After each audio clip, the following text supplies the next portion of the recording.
నిర్ణయాలు తీసుకునే జ్ఞానం కలుగుతామని ప్రార్థిస్తున్నా. దేవా మీకే స్తోత్రం. ఈ మధ్యాహ్న కాలచంతో ప్రత్యేక రీతిలో నా ప్రభా నా తండ్రి మీరు ఇచ్చినటువంటి యొక్క గవర్నమెంట్ కు మీ జ్ఞానం వివేకం మీరు దయచేయండి తండ్రి. స్తోత్రం. దేవా క్రైస్తవులకు హాని చేసే ప్రతి ఒక్కరిని మీరు గద్దించి బుద్ధి చెప్పమని ప్రార్థిస్తున్నాను.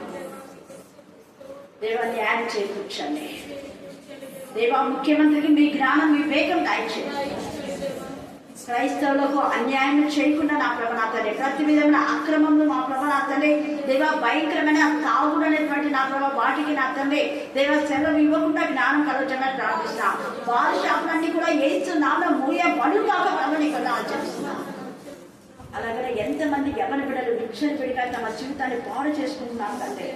ఎవరి బిడ్డల గురించి సరైన నిర్ణయం తీసుకునే జ్ఞానం మాట్లాడే దేవా మా యొక్క అధికారులకు మీరు దాయించమని ప్రార్థిస్తున్నారు. స్తోత్రం దేవా మీకే స్తోత్రం, మీకే స్తోత్రం, మీకే స్తోత్రం, మీకే స్తోత్రం, మీకే స్తోత్రం, మీకే స్తోత్రం, మీకే స్తోత్రం. దౌర్జన్యాలు అక్రమాలు నా ప్రమాణాన్ని అనేక మందిని మా ప్రభావ పాడు చేసే జీవితాల నుంచి విడిపించమని ప్రార్థిస్తున్నారు. మా దేశంలో శుద్ధి చేయండి తండ్రి. దేవా దేవుని భయాన్ని కలగజేయమని ప్రార్థిస్తున్నాను. అలాగే నా ప్రభ నా తండ్రి గెలిచిన వారు రెచ్చిపోకుండా అతన్ని ఓడిపోయిన వారు నా ప్రభ ఎందుకు ఓడిపోయాం, దేవునికి విరోధంగా ఏం చేస్తామని ఆత్మ పరిశీలన చేసుకునే జ్ఞానం దేవా నా ప్రభ నా తండ్రి మరి గతంలో నా ముఖ్యమంత్రి గారికి నా తండ్రి మీరు జ్ఞానం వివేకాన్ని మీరు దాచమని ప్రార్థిస్తున్నాను. దేవా మీకు ఆచరిస్తున్నాను. మరొకసారి ప్రత్యేక రీతిలో ప్రెగ్నెంట్ లేడీస్కి అందరికీ శుభమైన ప్రసవం మీ నామంలో మా ప్రభాతాన్ని వారికి కావాల్సిన అందరి రక్త ప్రసరణ మీరు దయచేయండి. వారికి కావాల్సిన రక్త పర్సంటేజ్ మీరు దయచేయండి. దేవా నూతన శక్తి మీరు దయచేయండి. నీరసం నుంచి నడిపించండి. షుగర్ నార్మల్ చేయండి తండ్రి. దేవా బీపీ నుంచి నా అందరూ నార్మల్ చేయమని ప్రార్థిస్తున్నాం. ప్రతి బలహీనత కాలు చేతులు లాగడం వేస్తామని గద్దించి నా ధరగా బంధించమని ప్రార్థిస్తున్నాం. ఆయన మీకే స్తోత్రం, మీకే స్తోత్రం, మీకే స్తోత్రం, మీకే అన్ని సంఘాలలో పరిశుద్ధత ఏర్పాటు చేయండి. సంఘంలో జరుగుతున్న దేవా కార్యాలు పెట్టినప్పుడు మాత్రమే దేవా నా ప్రభా మీరు ఎంతగా మనసు నొచ్చుకుని జాగ్రత్త. సంఘానికి ఉన్న సంఘ పెద్దలు కానీ సంఘ కాపులు కానీ సరైన జ్ఞానంతో వివేకంతో సంఘాన్ని ఏదటానికి మీకు పాపములకు పరిహారం చేయడానికి మాత్రమే దేవా మీ రక్తం ఉంది. మీ రక్తాన్ని గురించి మీ వాక్యంలో సరైన విధానంలో బట్టి హెచ్చరికలు నా ప్రభావ బుద్ధి చెప్పడానికి వ్యక్తిగత కౌన్సిలింగ్ నా ప్రభావ మీరు దయచేయాలని ప్రార్థిస్తున్నాను. స్తోత్రం. నా చదువుల లేఖను వారిని ఆశించి విధించి అందరి చేతులు మీరు కనిపించమని ప్రార్థిస్తున్నాను. కనికరించే మహాకరువు ఏంటి చెప్పండి, మళ్ళీ చెప్పాలా? మహాకరువు. తర్వాత ప్రకటన 6వ అధ్యాయంలో ఇంతకుముందు ఎర్రటి గుర్రం గురించి మనం ధ్యానం చేసుకున్నాం. ఇప్పుడు ఈ మహాకరువు గురించి మరి మనం చూస్తున్నప్పుడు నల్లటి గుర్రం ఇక్కడ ఉంది కదా. నల్లటి గుర్రం అంటే నలుపు. ఎరుపు గురించి మనం తెలుసుకున్నాం. ఎరుపు దేనికి గుర్తు చెప్పండి? ఎరుపు రక్షణకు గుర్తు. ఇంకా చెప్పండి, ఎరుపు దేనికి గుర్తు? విమోచన గుర్తు. ఇంకా విన్నారు కదా ఎర్రటి గుర్రం గురించి చెప్పేటప్పుడు మళ్ళీ ఇంత నిదానం ఎందుకు? అప్పుడే మర్చిపోయినారు. ఎన్ని చెప్పాం కదా. రక్తం ఎర్రటిది అంటే ఎరుపు అన్నది పాపానికి కూడా గుర్తు అని చెప్పుకున్నా కదా. డేంజర్ కు గుర్తు కదా. డేంజర్ లైట్ పడిందంటే అక్కడ అదే రక్షించుకోవడానికి అనమాట. డేంజర్ లైట్ చూసినప్పుడు తర్వాత ఈ యొక్క ఎర్ర తొగల్దారు పట్టణం ద్వారా రాహాబు యొక్క కుటుంబము రక్షణ పొందింది. అంటే పాపం నుంచి, శాపం నుంచి, ఉగ్రత నుంచి విడిపించబడింది. అందుకే చాలా మంది ఇప్పటికి కూడా ఎర్రటి దారాలు కడుతూ ఉంటారు. అప్పుడు జరిగిన ఆ పాత నిబంధనలో కొంతమంది మునీశ్వరులు, ఋషులు దాన్ని చదివి ఉన్న వాటికి కొన్ని కలిపి చెప్పినప్పుడే ఈ తాయెత్తులు ఎర్రటి దారాలు అనేవి కడుతూ ఉంటారు. సరే, అయితే ఇప్పుడేమో నల్లటి దారము అని అనుకుందాం అనుకోండి. నలుపు అన్నాం. చాలా మంది నల్లటి దారాలు కట్టుకుంటుంటారు. ఎందుకు చెప్తారా? తొందరగా ఎవరికన్నా ఉంటే ఇప్పుడే తీసేసేయండి. నేను చాలా మందిని చూసి తిన్నాను. నల్లటి దారాలు కడితే మీకు మీ బతుకులు బాగుండవు. మళ్ళీ గుర్తు పెట్టుకోండి. నలుపు అన్నది చీకటికి గుర్తు. దేని గుర్తు చెప్పండి? చీకటికి గుర్తు నలుపు అన్నది. నలుపు అన్నది పాపానికి గుర్తు. నలుపు కూడా చీకటికి గుర్తు, పాపానికి గుర్తు, అపవాదికి గుర్తు. ఈ నలుపు అన్నది బాధకు గుర్తు. నలుపు అన్నది వేదనకు గుర్తు. నలుపు అన్నది చాలా చాలా రకాలుగా. ఎందుకంటే నేను చాలా మందితో వస్తుంటాయి కాబట్టి అది చెప్తుంటారు అనమాట. నల్లటి డ్రెస్సు చాలా బాగున్నాయి పిల్లలకు, అందుకని ఇష్టపడినాను అని దేవునికి విరోధమైన పాపాలు చేసి ఇప్పుడు ఆ నల్ల డ్రెస్సే వాళ్ళ బతుకులో నలుపు అయిపోయింది, తెలుపు లేదు. ఎందుకంటే జరుగుతున్న విషయాల గురించి నేను మాట్లాడుతున్నా, వేరే ఏవో విషయాలు కాదు. ఎర్రటి డ్రెస్సు బాగుందని చెప్పేసి ఆ డ్రెస్సులను చూసి మోసంలో పడిపోతాయి. ఇక్కడ చాలా మంది నల్లటి అంటే నలుపు అన్నది ఇంకా కొన్ని వాటికి కూడా ఉపయోగమే. మన మామూలుగా గొడుగు, నల్లటి గొడుగు ఏమిస్తుంది, చల్లదనాన్ని ఇస్తుంది అంటారు. అట్లనే బైబుల్కు ఇంతకుముందు కూడా అంటే ఇప్పుడు వస్తున్నాయి రెడ్ అది అట్టలు, బ్లూ అట్టలు, వైట్.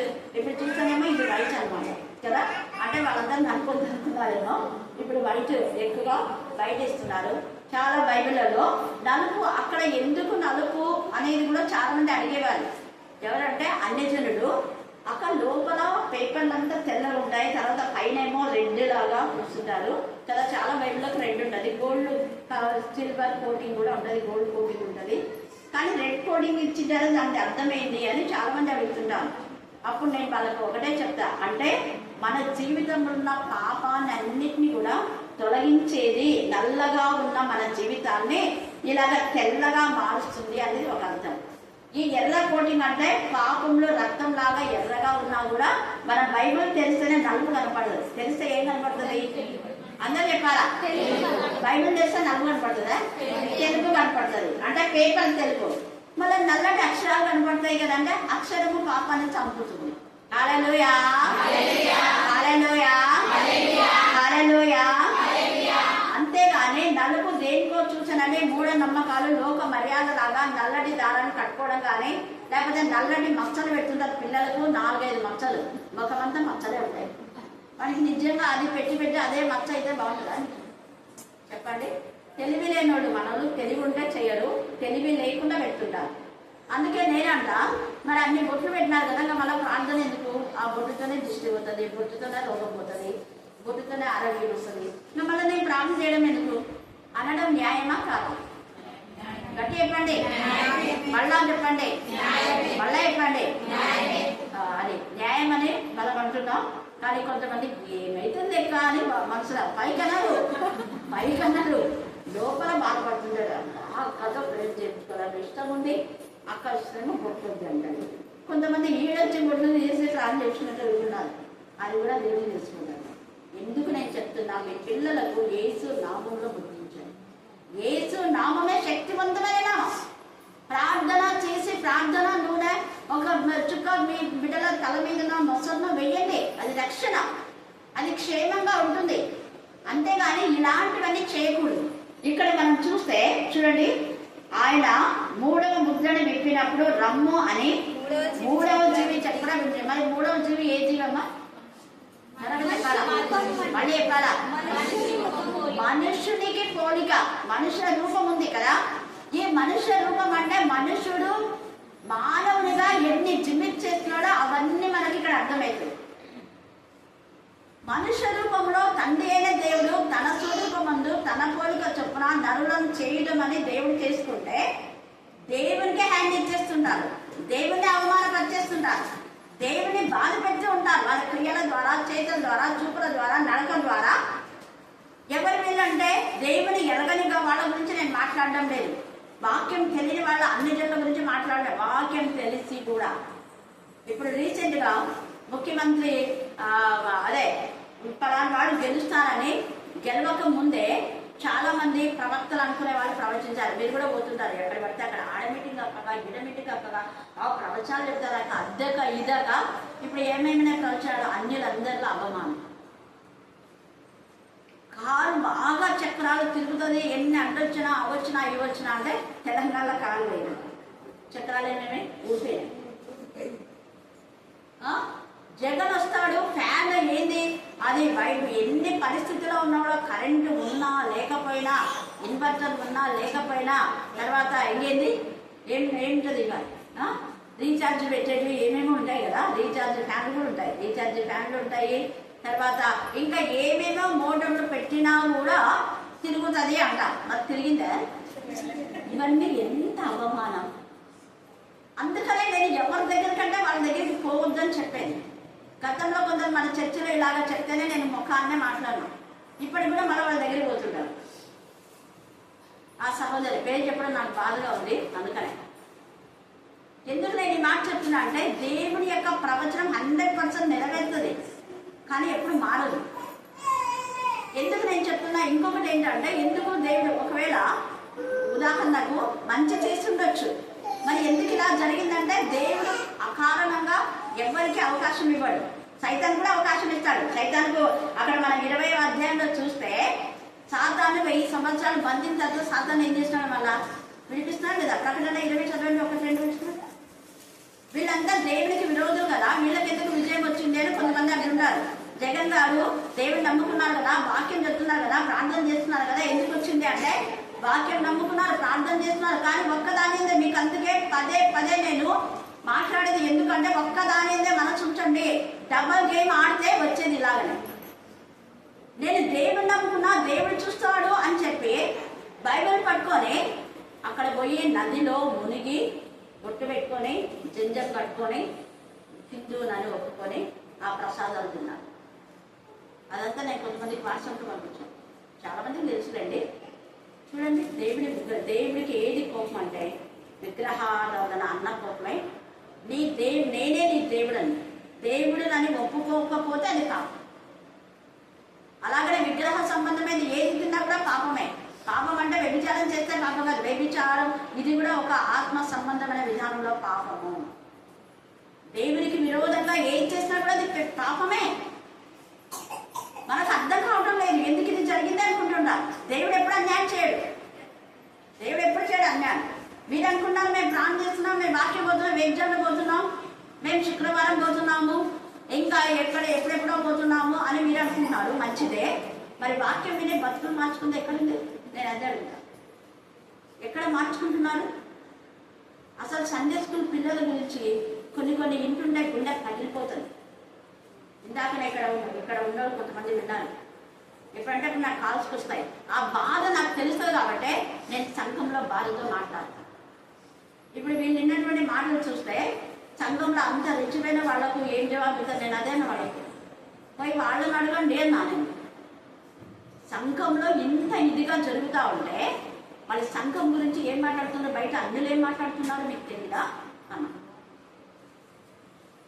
మళ్ళీ కవర్ చేసుకోవడం కాదు, మనం కవరింగ్ దేవునికి ఇష్టం లేదు ఇక్కడ. అందుకనే భయంకరమైన విధానంలో, దేవునికి విరోధమైన విధానంలో వీళ్ళు ప్రవర్తిస్తున్నప్పుడు మనము దాన్ని ఏం చేయాలి? వెంటనే గద్దించాలి. దొంగ నేను పదే పదే రెండవ దొంగ గురించి చెప్పేది అందుకే. ఒక దొంగ ఎక్కువ రోజులు వాక్యం విన్నాడు, ఒకే ఒక మాట విన్నాడు, వెంటనే ఆయనలో ఆతృత ఏంటి? నేను దేవుల్లో ఉన్నాను, పక్కవాడిని దేవుల్లోకి నడిపించాలని గద్దిస్తున్నాడు. అలా గద్దిస్తే ఇవన్నీ జరుగుతాయా అని అంటాను నేను. దేవునికి విరోధమైన కార్యములు ఒకరు ఎవరో చేసే తప్పిదానికి వంశాలు బాధపడుతున్నాయి. సిగ్గుతో తల ఎత్తుకోలేకపోతున్నా. మళ్ళీ అవి అన్ని తెలుస్తుంది. పోలీస్ స్టేషన్లో పోతున్నాయి. ఆ పోలీస్ స్టేషన్లో అందరు పైసలు ఉంటారు. ఖర్చు పెడతారా? ఖచ్చితంగా పెడతారు. పోలీస్ కేసు అయిందంటే అందరికి తెలుసుకుంటుందా లేదా? అందరూ తెలుసు. వాళ్ళు ఎవరికి తెలియనట్టుగా మనం చెప్తుంటాం. నేను అందుకే పరిశుద్ధత అనేది చాలా ప్రాముఖ్యం. మళ్ళీ చెప్తున్నా, ఇక్కడ ఉన్న వాళ్ళు పరిశుద్ధత కాపాడు. ఈరోజు ఇక్కడ ఎవరి బిడ్డలు మీ పరిశుద్ధతను మీరు కాపాడుతాను. ఒంటరిగా ఎప్పుడు ఎవరితో మాట్లాడదు. మళ్ళీ చెప్తాను, ముఖ్యంగా మగవాళ్ళు ఎవరైనా కాదు. ఆ మాటల ద్వారానే పాపం వస్తుంది, మాటల ద్వారానే శోధన వస్తుంది. అక్కడ హవ పడిపోవడానికి మాటలే కదా. మరి ఎన్నిసార్లు తల్లులకు చెప్పినా మీ పిల్లల్లో ఒంటరిగా పంపించొద్దనే పంపిస్తుంటారు. తల్లులకు ఎన్నిసార్లు చెప్తుంటారు, పెళ్ళిళ్ళు అంటే పెద్దోళ్ళు పోవాలా, పిల్లలు కాదు. పిల్లకి సార్లు అందరం తీసుకొని వెళ్తుంటారు. ఏమో పెద్దాడ తెలియచేటట్టు ఏం నేర్చుకుంటున్నారు పోయి పెళ్ళికి? సరే పోయినారు, ఏమైనా నీతి వాక్యాలు ఏమైనా నేర్చుకున్నారా? టైం వేస్ట్, పాపం. అక్కడ జరిగేదంతా చూసి వీళ్ళు కూడా ఏం చేస్తారు? ఓ మేము కూడా ఇట్లా చేస్తే బాగుంటాయి పిల్లలా ఆలోచన వస్తాయి. కళ్ళ ద్వారా ఏం చూస్తామో అదే పాపం. కళ్ళతో మంచిని చూపించాలి మీ పిల్లలకు. అదే దేవుని సన్నిధికి కుటుంబాలతో వంశాలతో రండి, ఎంత బాగుంటుంది. రాదు. పెళ్లిళ్ళకైతే వంశాలు వంశాలు పోతుంటారు. అందుకే ఇక్కడ దేవుని ఉగ్రత ఇది. ఈ నలుపు గుర్రం అంటే ఎంతవరకు దేవుడు ఓర్చుకుంటాడో అంతవరకే ఓర్చుకుంటాడు. ఆయన 3వ ముద్రను విప్పినప్పుడు ఆ యొక్క మనిషి అనే మాట అక్కడ, ఈ మనిషికి ఇవన్నీ జరుగుతున్నా, అందుకే ఇప్పుడు ఇవన్నీ మీకు చెప్తుంది. మనిషిని దేవుడు మృగాల్లాగా చూడలేదు. మృగాల కంటే ప్రత్యేకత మనిషికి ఇచ్చినాడు. దేవదూతల కంటే కొంచెం తక్కువగా చేశాడు. ఆయన స్వరూపంలో చేశాడు. ఆయన ఆత్మ ఉంచాడు. మృగాల్లో ఆయన ఆత్మ లేవు కదా. ఆయన ఆత్మ మనలో ఉన్నప్పుడు మనం ఆయన బిడ్డలుగా ఎలా జీవించాలో మనం దేవుని సంతోషపరచాలి. ఆయన ఎంత సంతోషంతో మానవం చేసినందుకు సంతోషపడ్డాడు, ఆనందపడ్డాడు. ఆదాముతో మాట్లాడడానికి ఎంత ఆనందపడేవాడో. మరి హవ్వలా చేసినప్పుడు దేవుడు ఎంత మనసు ఉంచుకున్నాడు. నరులను చేసినందుకు ఆయన హృదయం ఏమిటి? బాల్య దినంలో నుంచే వీళ్ళ హృదయము ఘోరమైన వ్యాధి కలదన్నాడు. బాల్య దినము అంటే ఆదాము అవ్వలకు ఎవరి దినమే బాల్య దినం. వాళ్ళు యవనలుగా అలా చేసింది, చిన్నపిల్లలాగా చేయలేదు కదా. బాల్యం అంటే వాళ్ళు అప్పుడు చేసినప్పటి నుంచి, పుట్టినప్పటి నుంచి. అందుకే ఈ యొక్క మధ్యాహ్న కాల సమయంలో మళ్ళీ మీ పిల్లల ప్రవర్తన మీరే సరిచేయాలి. ఏమోలే అని అనుకుందాం, ఏమేపాటు వద్దు. నేను పదే ప్రార్థనకి ఎప్పుడైతే ఎవరు తక్కువ చేస్తారో వాళ్ళు 100% ఓపెన్ చెప్తుందా ఖచ్చితంగా శోధనలో ఉంటారు. సాధారణ యొక్క బంధకాలు ఉండే వాళ్ళే ఎక్కువ ప్రార్థన రావడానికి ఇష్టపడరు. ఏదో పెద్దలు అంటే పనులు ఉండే అది ఒకటి, పనుల్లో డ్యూటీలో ఉండేవారు. దేవుని సన్నిధికి తక్కువ అవుతున్నారంటే పాపం నుండి దేవునికి దూరం చేస్తుంది. పాపం లక్షణమే లేదు, రోజుకు దూరం చేసేస్తుంది. ఇంతకుముందు రోజు వచ్చేవాళ్ళు ఎప్పుడో వారానికి 2 సార్లు, వారానికి 2 సార్లు వచ్చేవాళ్ళు ఎప్పుడో ఒకసారి. అప్పుడు మీరు ఆత్మ పరిశీలన చేసుకోండి, ఎందుకు ఇలా జరుగుతుంది. అదే మీరు పాఠశాల కాలేజీకి వెళ్తారా? అలాగా పనులకు ఎప్పుడో ఒకసారి వెళ్తే మీ పొట్ట జరుగుతుందా? చూడండి, మానవుడి విషయంలో దేవుడు ఎంత బాధపడ్డాడో. ఇక్కడ ఏం జరుగుతుంది అంటే, ఇదిగో ఒక నల్లని గుర్రం కనబడే. ఆ నలుపు అన్నది ఎంత, అది చెడుకు, అపజయానికి, వీటన్నిటికీ చూశాను నలుపు అన్నది. తర్వాత చూడండి, దాని మీద ఒకడు ఏం పెట్టుకున్నాడ, త్రాసు చేత పట్టుకొని కూర్చుని ఉండేను. మరియు దేనారన్నకు 1 సేరు గోధుమలనియు, దేనారన్నకు 3 సేర్ల యవ్వననియు, నూనెను ద్రాక్షారసంలో పాడు చేయవద్దనియు ఆ 4 చీమల మధ్య ఒక స్వరము పలికినట్టు నాకు వినబడను. పాడు చేయవద్దు అంటున్నాడు. ఎందుకు అంటున్నాడంటే, ఇంతవరకు ఎంతో మంది ఆడలు పాడు చేస్తున్నారు. ఇష్టానుసారంగా అన్నం వండడం, కాలువ పడేయడం. ఇష్టానుసారంగా చేయొద్దండి. ఎంత అవసరమో అంత చేసుకోండి. తెలుసు కదా మనకు, అప్పుడే మన పిల్లలు ఎంత చేశారో, ఎంత అవసరమో కొలత మనకు తెలుసు కదా. తెలిసినప్పుడు ఎందుకు పాడు చేసుకుంటారు? ఒకవేళ మిగిలిందే అనుకోండి, పొద్దున్నే తాలింపు వేసుకోండి. అన్నం మంచిగా ఉన్న అన్నాన్ని నేను చూస్తుంటా పరిస్థితి. ఎంత గర్వం వీళ్ళ కనిపిస్తుంది. అది మిగిలిన దానికి ఏదో ఒకటి చిత్రణమో ఏదో ఒకటి, లేదా ఆ కుక్కల కన్నా వేయండి, అవన్నీ తింటాయి. కాలువలో పడేస్తుంటారు. అది ఎంత పురుగులై మళ్ళా ఇన్ఫెక్షన్. పశువులకు వేసినా కూడా ఒక రకమే. కానీ అదే రాత్రి అన్నం పొద్దున తినడం బలము కూడా. చాలా మంది పెద్దలు తినేవారు కదా, చాలా బలం, చాలా శక్తి కూడా అంటున్నారు. నేను కూడా చిన్నప్పుడు తినేదాన్ని కాదు, కొన్ని ఏళ్ళ వరకు. ఊళ్ళకి వచ్చినాక నేర్చుకున్నాను. పడేయండి, కుక్కల కన్నా ఇస్తా. నేను ఏదో ఒకటి దాన్ని చేసుకొని ఫ్రైడ్ రైస్ ఏదో ఒకటి చేసి అలాగైనా తింటాను. మనకు తినాలనిపించినప్పుడు అలా వేడి చేసి తినాలి. అదే అలా చేసి ఇప్పుడు ఎక్కడ వచ్చిందంటే, ఇప్పుడు ఇది కుటుంబానికి ఒకవేళ ఇస్తే ఆ కుటుంబానికి ఇవన్నీ సరిపోతాయా? సరిపోవు. కాబట్టి తల్లి ఏం చేస్తుందా, పిల్లలు వండుకునే పరిస్థితి. చూడండి ఎంత బాధగా. సొలొమోను ఉన్నప్పుడు కూడా అలాగనే జరిగింది. ఈరోజు నీ కొడుకుని తిందాము, రేపు నా కొడుకుని తిందాము. ఎంత బాధాకరమైన విషయం. ఆహాబు రాజున్నప్పుడు కూడా ఇదే జరిగింది, భయంకరమైన పని.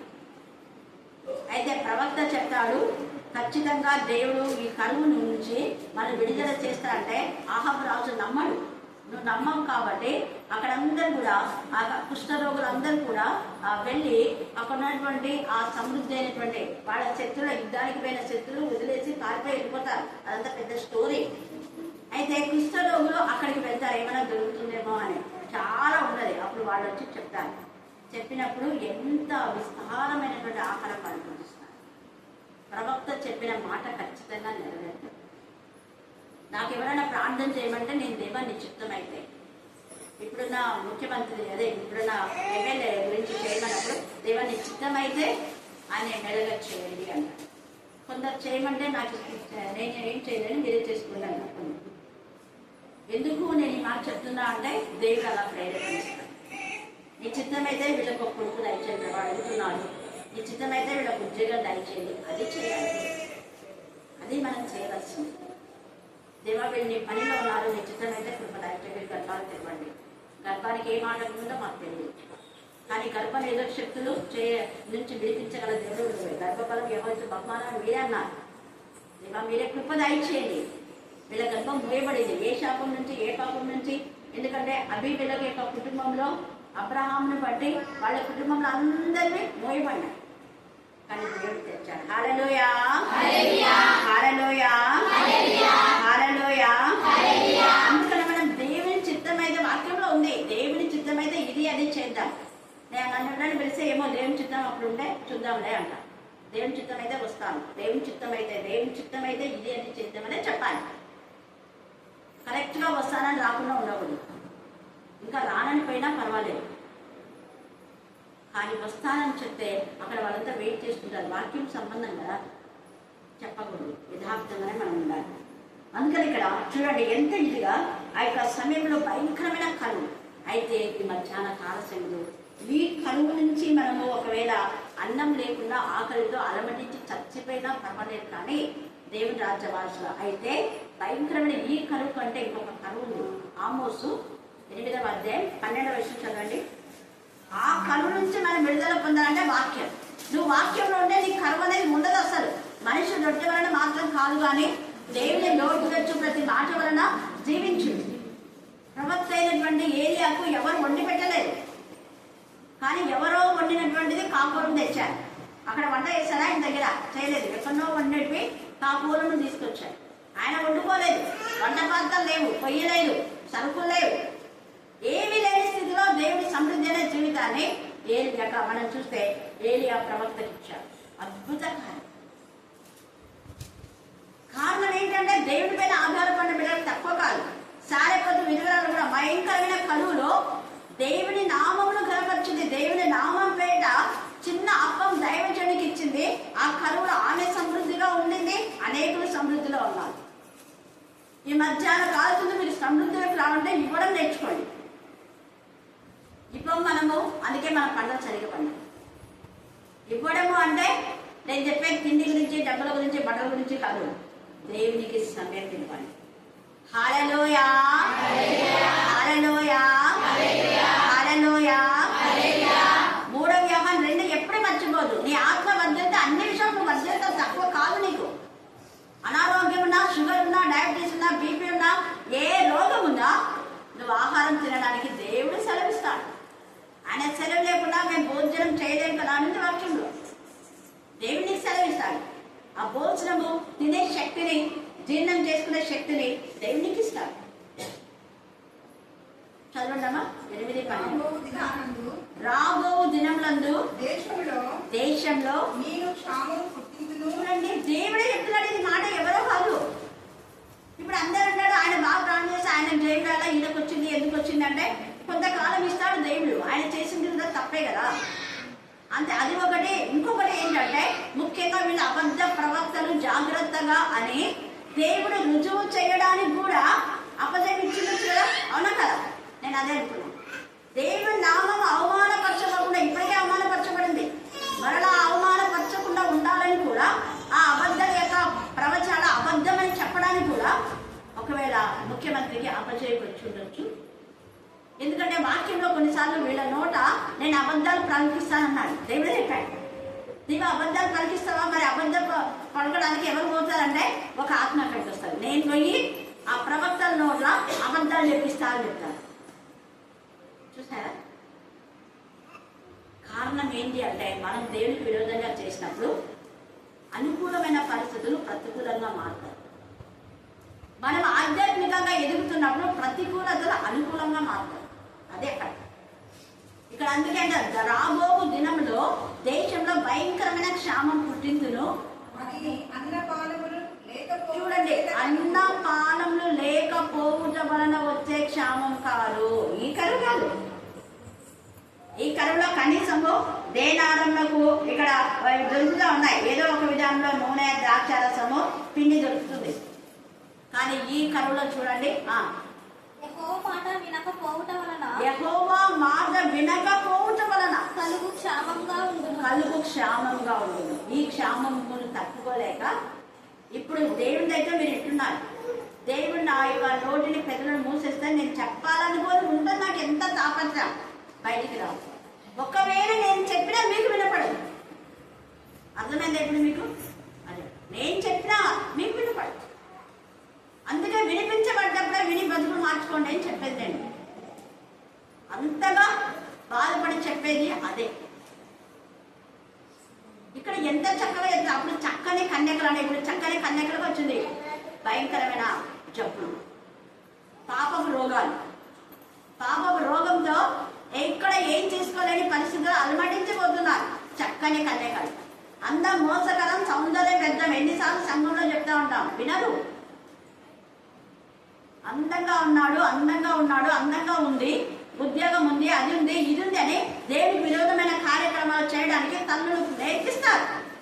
మళ్ళా గద్దించామనుకో, ఏమక్క దేవుడు చూసుకుంటాడక్క,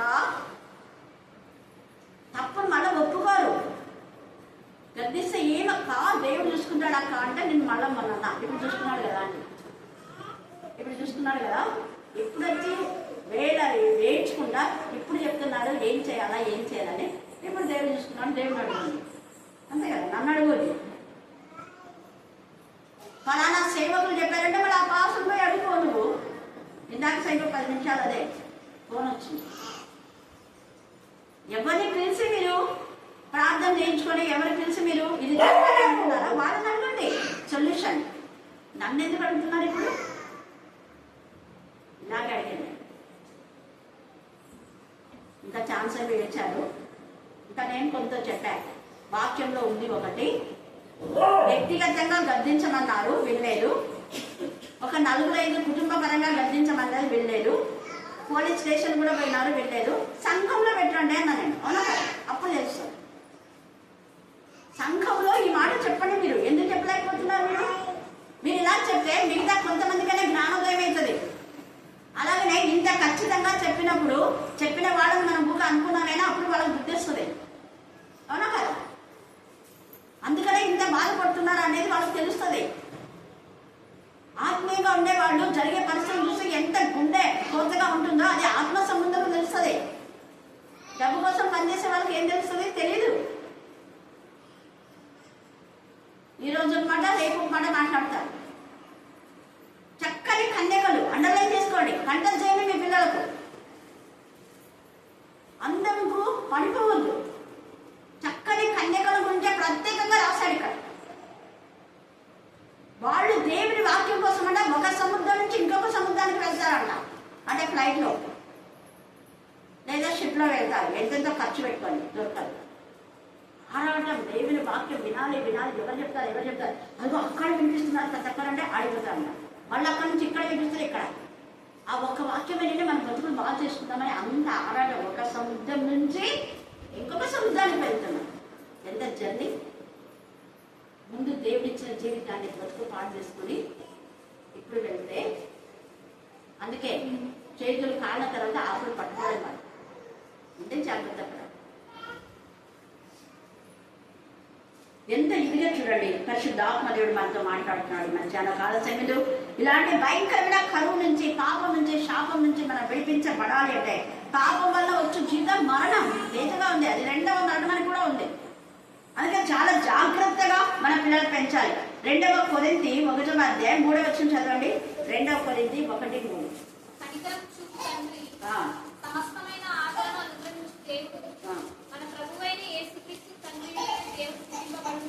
దేవుడు స్తుతింపబడుగాక.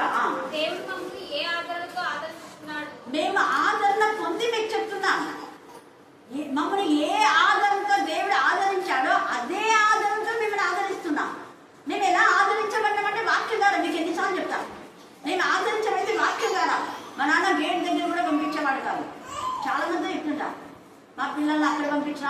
అసలు పంపొద్దని నేను బ్లెంట్గా చెప్పేస్తా, వద్దు పంపొద్దు అని.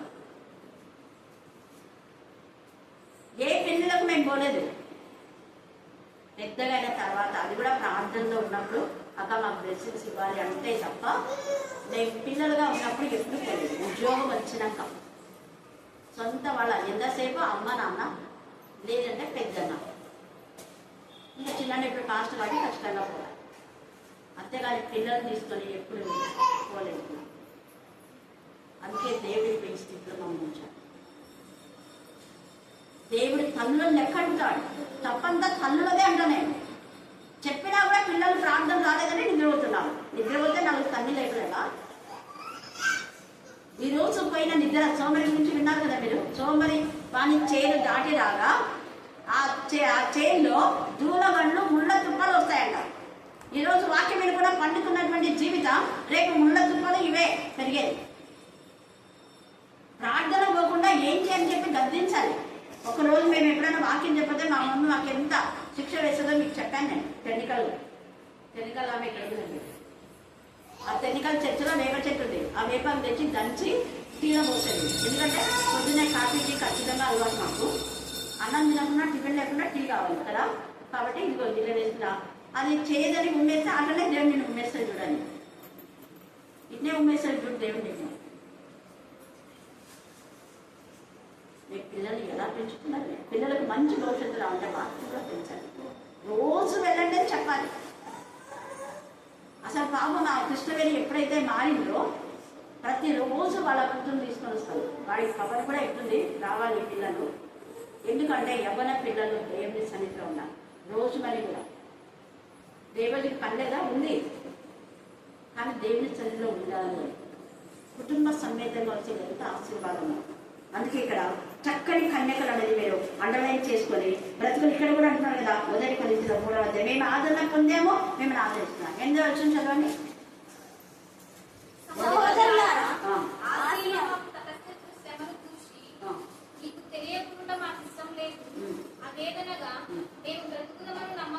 అదే ఎన్ని కష్టాలు బ్రతుకుదామనే నమ్మకమే లేదు. మీకు తెలుసు ఎన్ని చాలా మంది అసలు షారోనైతే ఎట్లా ఏడ్చేసిందో. నేను ఊరికే ఏమో మీరు అలాగ చేస్తే నేను రావడం మానేస్తానని చెప్తే ఏడ్చేసింది ఆ పిల్ల. ఎందుకంటే చూడండి ఇక్కడ ఎంత బాగా మా మటుకు మేము బతుకుదామని అవసరం లేదు. అలాంటి శ్రమలు ఇంకా 11 దాకా మీరు చదువుకోండి. చాలా చాలా ఉన్నాయి అక్కడ. దైవ పిల్లలకు ఎన్నో వస్తాయి. వాటిని అన్ని బేస్ చేసుకొని వెళ్ళిపోవాలి. అయితే ఒకటే చెప్తా, సాక్షి బిడ్డలుగా ఉన్నారు. ఏదైనా ఒకటి వచ్చినప్పుడు అవును కదా అదే మీ వాళ్ళకు వస్తే మీ సొంత అన్నదమ్ములకు అక్క చెల్లెలకు వస్తే ఉంటున్నారా? దైవ పిల్లలు అంటుంటే నోరు మూసుకొని పోతారు. చాలా మంది తిట్టినారు. అందరు కలిసి మాట్లాడితే ఎక్కడ తల పెట్టుకుంటారు వాళ్ళు. కానీ కొంతమందే నిలబడి మాట్లాడినారు నాతో పాటు. వాళ్ళు దేవుని పిల్లలు, నా పిల్లలు. యేసు ప్రభుతో నిలబడింది 3 పేతురు, యోహాను, యాకోబు. చల్లా చెదరైపోయినా. యేసు మరణంలో అయితే యోహాను ఒక్కడే ఉన్నాడు. మనం దేవునికి నిజమైన కుమారుడు కుమార్తెలుగా ఉన్నాం. దేవుని ఉద్యోగస్తులు గురి కావాలి. తర్వాత 2 కొరింథీయులు 3:15 నుంచి 18 దాకా చూడండి. 2 కొరింథీయులు 3వ అధ్యాయం.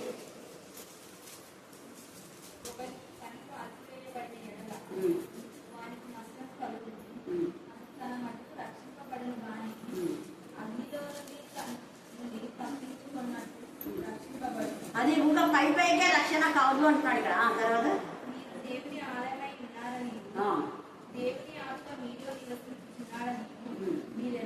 మీరు ఎదుగుతారు అంటున్నాడు.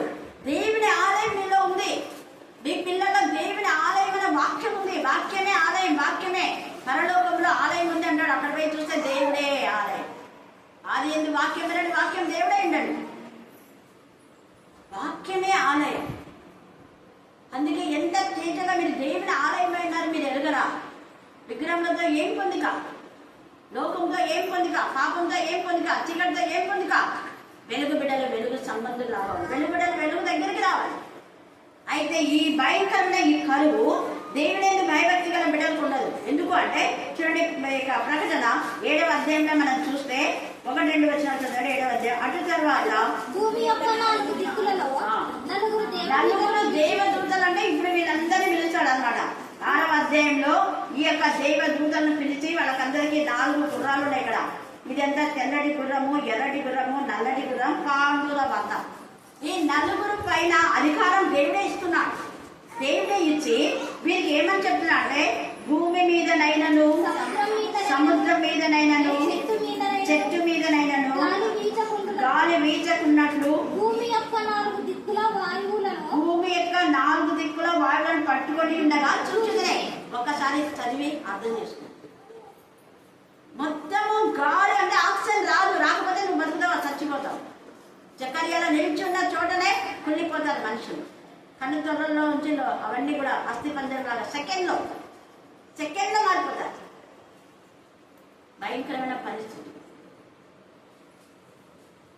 అందుకని ఇక్కడ ఈ యొక్క మాట మాట్లాడుతున్నాడు. ఆ యొక్క వాయువులో పట్టుకొని ఉండగా చూచితిని, మరి సజీవుడము దేవుని ముద్ర గల వేరొక దూత సూర్యోదయ దిశ నుండి పైకి వచ్చుగా చూచితిని. భూమికి సముద్రమునకును హాని కలుగ చేయుటకై అధికారం పొందిన ఆ నలుగురు దూతలతో ఈ దూత మేము మా దేవుని దాసులను. చూడండి, దేవుని పిల్లలకి ఏం కాదు, ఏదైనా కూడా కరువైనా వస్తైన ఉపద్రవమైన క్రీస్తు ప్రేమ నుంచి ఏది వేరు చేయదంటే ఏది మీకు ఎంత మాత్రం హాని కలుగదు, మీకు మాత్రం ఆప్షన్ ఉంటుంది. పక్కన ఉన్నకి రక్షణ లేకపోతే వాడికి ఆప్షన్ రాక అక్కడనే పడతాడు. బస్సులో ఉండే డ్రైవర్కి ఆప్షన్ లేకపోతే డ్రైవర్ ఆడనే చచ్చిపోతాడు, బస్సు ఆగిపోతాడు. అలాగనే ఫ్లైట్లో వెళ్ళే వాళ్ళు దేవుని భయం లేకపోతే ఆప్షన్ అయిపోతుంది, ఫ్లైట్ కింద పడుతుంది. ఇప్పుడు అన్ని సూచనలు అవే చూపిస్తున్నాం. ట్రైన్ నడిపేటటువంటి డ్రైవర్కు ఆక్సిజన్ రాకపోతే ఉబ్బి తగ్గిపోయి అక్కడే పడిపోతాడు, ట్రైన్ ఆగిపోతుంది. కానీ దేవుని ముద్ర ఉన్న వాళ్ళకు క్షేమంగా ఉంటారు. అందుకే మా దేవుని దాసులను వారి నొసలేని ముద్రించే వరకు భూమికైనా సముద్రంకైనా చెట్లకైనా హాని చేయదని బిగ్గరగా చెప్పాను. ఇవన్నీ నేను చూపిస్తున్నాను కాబట్టి గెలిచి బాతో నేను యేసు ప్రభు నామంలో పెట్టబడాలి. ఆ నామం లేకపోతే చాలా భయంకరమైన సిచ్యువేషన్. మళ్ళీ చెప్తున్నాను. ఏదో వాక్యంలో దేవుని సన్నిధిలో ఉంటే దేవుని క్షమిస్తే అది వేరే, కానీ దేవుని యేసయ్య నామం ఉండే వాళ్ళకి ఏమి కాదు. నామంలో దేవుడు ఒకవేళ వాళ్ళు ఏదైనా తప్పు చేసినా క్షమిస్తారు. అలాగా చేసిన తప్పే చేయమని కాదు, మళ్ళా ఆయన నామము మనం రక్షిస్తుంది, ముద్రిస్తానంటున్నాడు. ఇక్కడ ఆ ముద్రించిన తర్వాత ఇక సముద్ర వ్యాపారం అంటే సముద్రంలో ఓడలు ఎట్లంటే ఎట్లా మునిగిపోతాయి. దుర్వ్యాపారం జరుగుతుంది. క్రబ్బులు ఇవన్నీ కూడా దుర్వ్యాపారమే.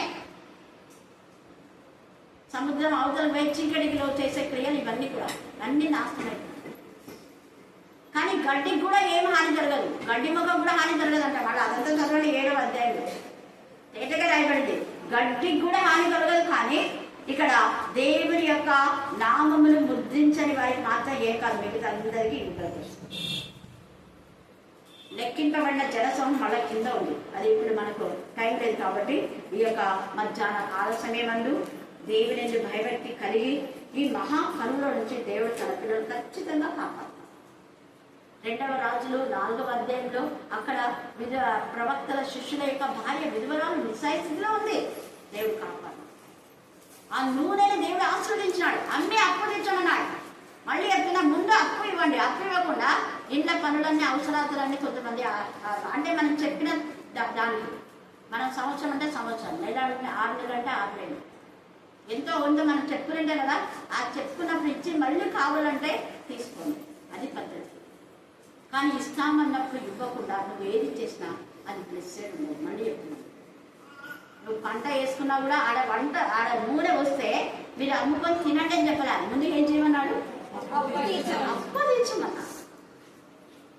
నువ్వు వాడు అప్పు తెచ్చకుండా ముందు అమ్మిని తెచ్చి కానిపిస్తే కూడా దేవుడు ఒప్పుకోడు.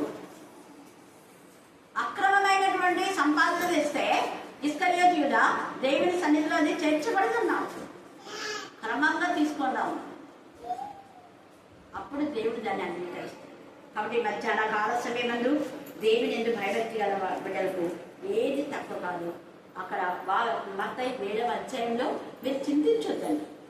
గడ్డి పువ్వును ఎలాగ నేను సమృద్ధిగా ఇస్తున్నానో మీకు అవన్నీ కావాలని నాకు తెలుసు. మీరు అడిగిన వాడికంటే ఊహించిన వాడికంటే అధికమైనవే నేను ఇస్తాను అని తక్కువ ఇవ్వను. మత్తయి సువార్త 6:7 అడుగుడే మీకు ఇవ్వబడును, తక్కువే మీకు తీయబడును. ఎంత తేలిగా ఉంది కదా. అడిగిన ప్రతి వాడు ఏం చేస్తాడు? హల్లెలూయా.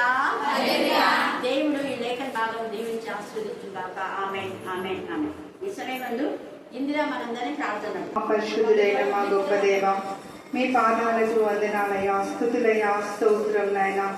అయా, నిన్న నేడు రేపు నిరంతరము ఏకరీతిగా ఉంటానని సెలవిచ్చిన గొప్ప యేసయ్యా, మీకే వందనాలు, స్తుతులు, స్తోత్రాలు ప్రభా. అవునయ్యా తండ్రి, ఇంతవరకు నా తండ్రి మీ రెక్కల చాట మమ్మల్ని భద్రపరుచుకున్న విధానాన్ని బట్టి మీకు వందనాలు, స్తుతులు, స్తోత్రాలు ప్రభా. ఆది యందు వాక్యములను, వాక్యము దేవుని యందును, దేవుడే వాక్యమై ఉండునన్న వాక్యాన్ని ప్రభా మేము నిర్లక్ష్యం చేసే వారిగా ఉంటున్నాం తండ్రి. దయతో క్షమించి ప్రభా, అలా చేయకుండా వాక్యానికి ప్రభా మొదటి స్థానం ఇచ్చే బిడ్డలుగా మీరే మమ్మల్ని మార్చమని ప్రార్థిస్తున్నాం తండ్రి. అయా వింటున్నామే కానీ ప్రభా అనుసరించే రీతిలో మేము అయా తండ్రి ఎన్నో మార్లు పడిపోయి ఉంటున్నాం ప్రభా. అలా కాకుండా ప్రభా మరలా ప్రభా వాక్యాన్ని నెమరు వేసుకుంటూ ప్రతి దినము నీటి మొదటి స్థానం ఇచ్చే బిడ్డలుగా ఉండటానికి మీరే సహాయం దయచేయమని ప్రార్థిస్తున్నాం తండ్రి. అలా ఉంటున్న బిడ్డలను బట్టి మీకు వందనాలు, స్తుతులు, స్తోత్రాలు ప్రభా. అయా అక్క ద్వారా ప్రతి రోజు అయా తండ్రి అయా వాక్యాన్ని విని ప్రభా నీ యందు భయభక్తులు కలిగి నడుచుకుంటున్న ప్రతి ఒక్క బిడ్డను బట్టి కూడా మీకు వందనాలు, స్తుతులు, స్తోత్రాలు ప్రభా. అక్క ద్వారా ప్రభా ఎంతో మంది రక్షింపబడుతున్న బిడ్డలను బట్టి కూడా మీకు స్తోత్రాలు ప్రభా. అయా తండ్రి మేము కూడా ప్రభా అక్క ద్వారా ప్రార్థన అయా ఎలా చేయాలో ప్రభా, ఎలా వాక్యం చదవాలి, ఎలా ప్రార్థించాలి, ఎలా మాట్లాడాలి ప్రభా అన్న విధానం ప్రభా నేర్చుకోవడానికి మీరే సహాయం చేసి ఉంటున్నారయ్యా. అందుని బట్టి కూడా మీకు వందనాలు, స్తుతులు, స్తోత్రాలు ప్రభా. అయా పరిశుద్ధమైన గ్రంథంలోని వాక్యాన్ని చదువుతామే కానీ అందులోని మర్మాన్ని తెలుసుకోలేని జ్ఞానం లేని వారిగా ఉంటున్నప్పుడు ప్రభా మీరే తండ్రి అయా మమ్మల్ని అయా తండ్రి నాయకురాలిగా ఉంచి మమ్మల్ని ముందుంచి ప్రభా మమ్మల్ని నడిపించిన విధానాన్ని బట్టి కూడా మీకు వందనాలు, స్తుతులు, స్తోత్రాలు ప్రభా. ఇంతవరకు తండ్రి ప్రకటన గ్రంథంలో చెప్పిన అయా తండ్రి 3వ ముద్ర గురించి, నలుపు గురించి ప్రభా అయా అందుని బట్టి మీకు వందనాలు, స్తుతులు, స్తోత్రాలు ప్రభా. నలుపు అది చీకటికి గుర్తుగా ఉంటుండగానైనా చీకటి జీవితాలలో ప్రభా మాలో ఎవరైనా ఉంటే ప్రభా దయతో ఆ జీవితంలో నుంచి విడిపించినైనా ప్రభా వెలుగులో మీ జీవితంలో ప్రభా మీ వెలుగులో మేము ప్రకాశించడానికి సహాయం దయచేయమని ప్రార్థిస్తున్నాం తండ్రి. యేసయ్యా మీకే వందనాలు, స్తుతులు, స్తోత్రాలు ప్రభా. అవునయ్యా దేశంలో తండ్రి అన్న పానముల వల్ల కలుగు క్షామము కాదు కానీ ప్రభా యెహోవా మాట వినకపోవడం వల్లే క్షామం కలుగును అన్న వాక్యాన్ని జ్ఞాపకం చేసుకుని ప్రభా నీ వాక్యానికి ప్రభా మేము మొదటి స్థానం ఇచ్చే వారిగా ఉండటానికి మీరు సహాయం దయచేయమని ప్రార్థిస్తున్నాం తండ్రి. యేసయ్యా మీకే వందనాలు, స్తుతులు, స్తోత్రాలు ప్రభా. ఇక్కడికి వచ్చి ఉంటున్న ప్రతి ఒక్క బిడ్డను బట్టి పేరు పేరు చొప్పున మీరు ఆశీర్వదించమని ప్రార్థిస్తున్నాం తండ్రి. యేసయ్యా ప్రభా ఇక ముందు కూడా ప్రభా అయా తండ్రి మేము ఎప్పుడు నీ యందు భయం కలిగి భక్తి కలిగి జీవించే కృపా వాక్యాన్ని మీరే మాకు దయచేయమని నజరైన యేసు నామములో ప్రార్థించి అడిగి వేడుకుంటున్నాం తండ్రి. ఆమేన్.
సిలువలో వేలాడే నీ కొరకే సిలువలో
పరిశుద్ధ బైబిల్ గ్రంథం నుంచి మొదటి కొరింథీయులకు రాసిన పత్రిక 11వ అధ్యాయం 26 నుంచి 30 చదువుకున్నాం. మీరు ఈ రొట్టెను తిని ఈ పాత్రలో త్రాగినప్పుడల్లా ప్రభువు నుంచి వరకు ఆయన మరణమును ప్రభువు రచించుచును.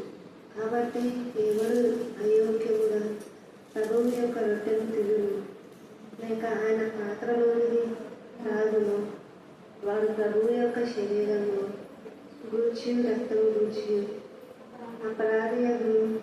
కాబట్టి ప్రతి మనుష్యుడు తను తాను రక్షించవలేను. అలాగూ చేసిన ఆ రొట్టెను తిని ఆ పాత్రలోని త్రాగవలేను. ప్రభువు శరీరమని వివేచింపక తిని త్రాగువాడు తనకు శిక్ష విధి కలుగుటకే తిని త్రాగుచుండను. ఇందువలనే మీలో అనేక బలహీనులు రోగులనై ఉన్నారు, చాలా మంది నిద్రించుతున్నారు. దేవుడి నుంచి ఆశీర్వదించబడింది. ఆమె ఆమె ఆమె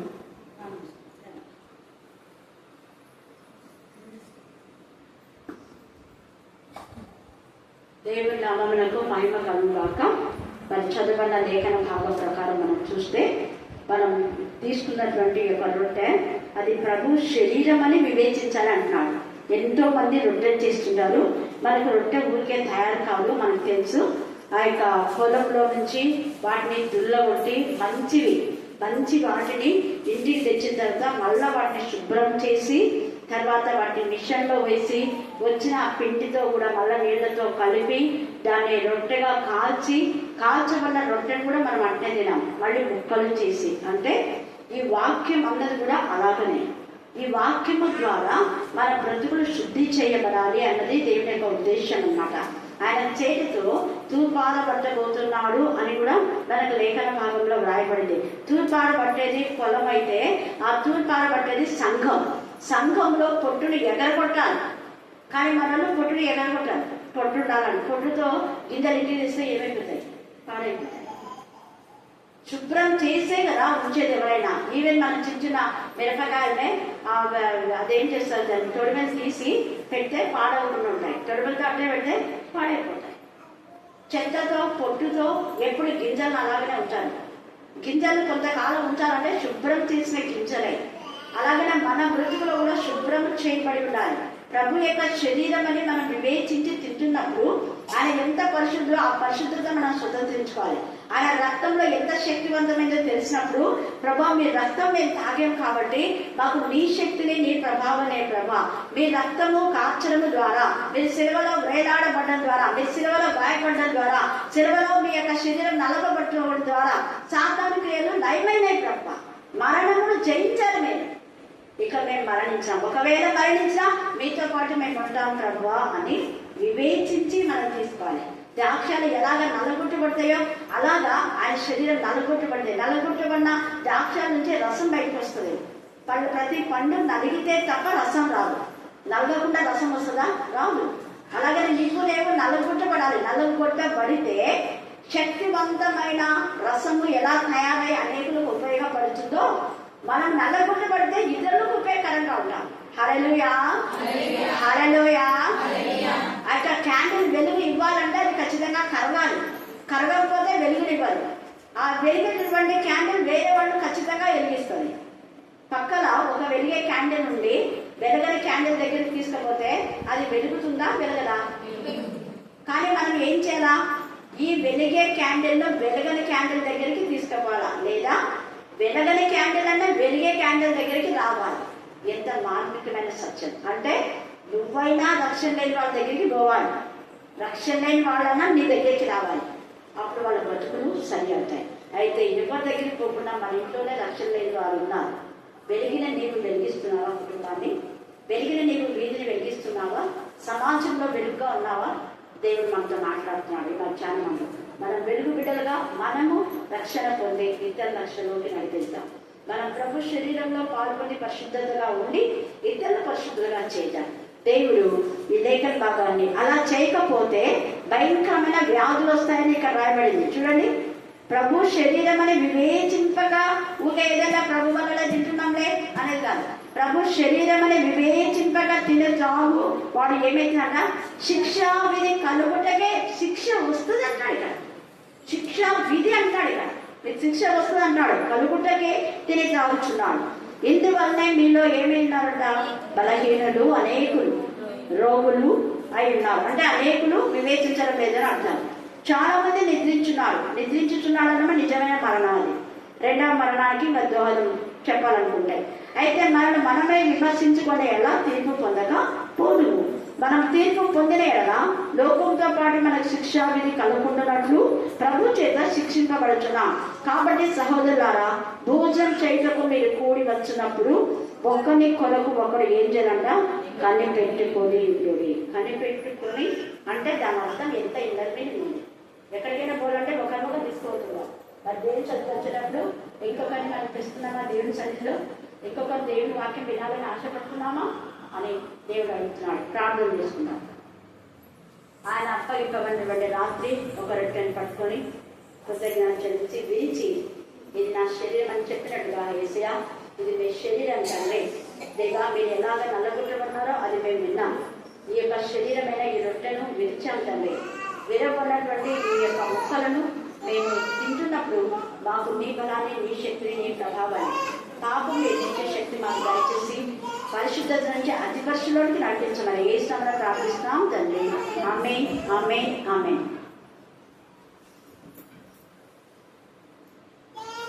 తండ్రి అయిన దేవా మీరు అప్పగిపోయినటువంటి రాత్రి ఒక పాత్రను ఎత్తుకొని ఇది నా రక్తం వలన కొత్త నిబంధన అన్నారు. మేము కొత్త నిబంధనలు ఉన్నప్పుడు అలాగే మా జీవితంలో నూతనమైన మార్పు, నూతన శక్తి, నూతన ప్రభావం మేము మీ యొక్క శరీరం తిని మీ రక్తం మేము తాగుతున్నాం. దేవనాలుగా దేశం కోసం మేము ప్రార్థన చేస్తున్నాం. దేశంలో నూతనమైన మంచి మార్గాలు మేము ఏర్పాటు చేయమని ప్రార్థిస్తున్నాం. మా జీవితంలో నూతనమైన ఆలోచన దయచేయండి, నూతన శక్తి మేము దయచేయండి. ప్రతి రోగ క్రిమను లయపరచమని ప్రార్థిస్తున్నాం.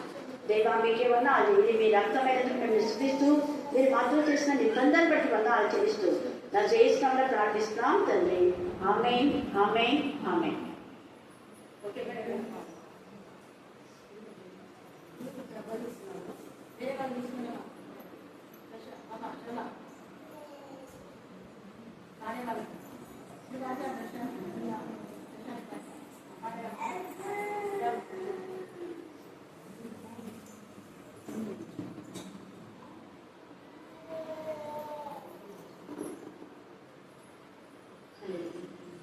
యేసు